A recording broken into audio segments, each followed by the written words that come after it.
abortion, no matter how you view it, will ultimately lead to the loss of a life or potential life. In 2018, the CDC did a study. They found out of 1,000 live births, 189 of them were aborted. This means 2 out of every 10 fetuses do not get the chance of life. Ethics, the idea of a list of natural human rights that are entitled to every living person, should be taken into great consideration before having an abortion. Conception, or the way the fetus was conceived, should also be a great factor in your decision. And lastly, the age of the unborn should be a primary factor in your decision making before having an abortion. Abortion, one of the most controversial topics in today's society, should be determined by ethics, conception, and the age of the unborn. Ethics, or the study of the natural human rights that are entitled to every living human being, is broken down by MSU's professor, Dr. Harwood, who teaches a Philosophy 110 class that I'm currently in. And in Lecture 17 of his philosophy class, Dr. Harwood depicts John Locke's ideas of natural human rights. And the first right on this list of natural human rights is the right to life itself. Don Marquis, another renowned philosopher who is also a professor at Kansas University, wrote an article titled "An Argument Against Abortion." And in his article, he states that having an abortion is the same as killing a man walking down the street. Just as killing a man walking down the street is unethical, under certain circumstances, abortions are unethical as well. Ethics should play a great role in your decision making before having an abortion. Conception should also play a primary factor in this decision as well. There are 2 major exempts to abortion: rape and incest. When a woman is raped, she should not have to carry her offender's baby.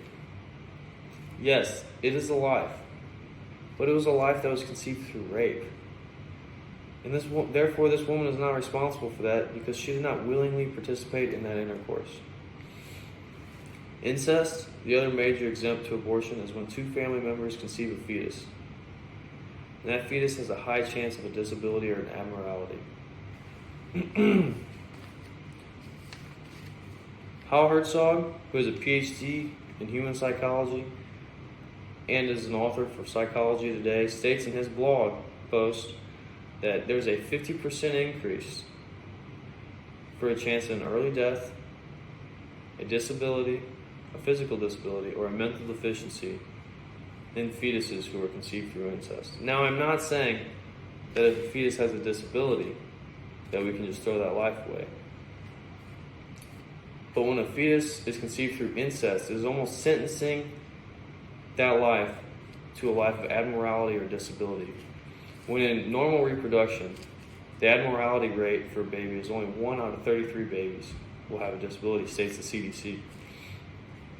Conception should play a great factor in your decision making when deciding to have an abortion or not.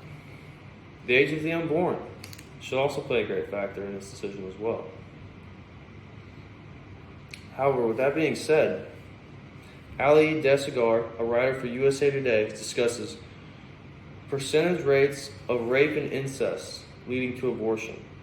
And in her article, she states that only 1% of abortions are from rape and only 0.5% of abortions are from incest. This means 98.5% of abortions were through women who had consensual sex with a man. The age of the unborn should also play a primary role in your decision making when having an abortion.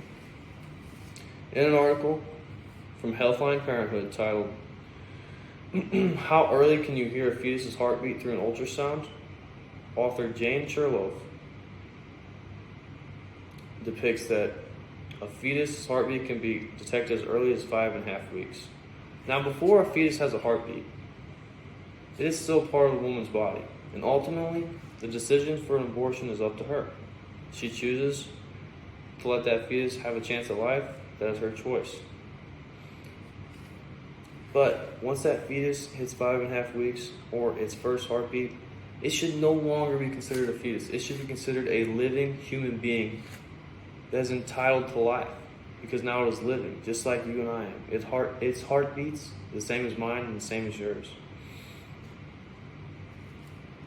We are not God. We are only people. We do not have the right to give and take life like that.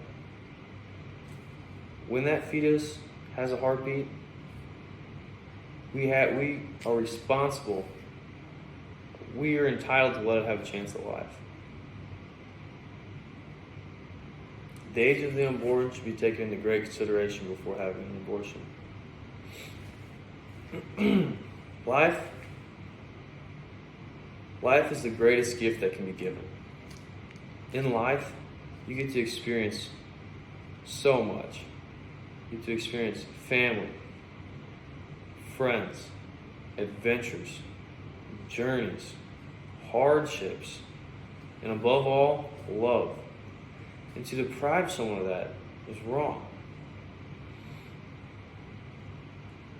When you decide to have consensual sex with somebody, you are then responsible for the repercussions. Knowing that you could possibly produce a fetus, you have to take responsibility for that. Just because it might not fit in your plan right now, or your career path, or you might think you have too much of your own life to live, does not mean you can discard a life that you helped create. Meaning, once that fetus has its first heartbeat, it's now classified as a living human being, just as you and I are. And it now has a set of natural rights, making ethics an important role in decision-making for abortion. Secondly, conception. Rape and incest are extremely understandable reasons for women to have abortions. And lastly, the age of the unborn should be taken into great account before having an abortion. Once that baby is at 5.5 weeks, it is now a human being. And you cannot just discard that life. If you take nothing else from this speech, take this. Life is all powerful. And we should not take it for granted. Without life, there would be nothing.